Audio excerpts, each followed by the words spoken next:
Vivify News Update. Fiserv shares plunge 30% after Q3 miss and leadership overhaul.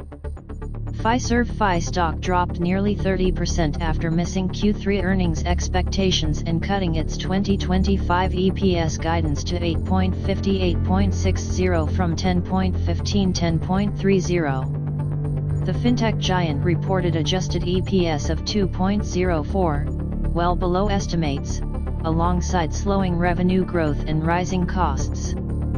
In response, Fiserv announced major leadership changes, naming Takis Georgakopoulos and Divya Suryadevara as CEO presidents and Paul Todd as CFO. CEO Mike Lyons said the company's new One Fiserv plan will focus on innovation, efficiency, and client-centered growth amid shifting fintech market challenges. Subscribe for the latest updates for Vivify News.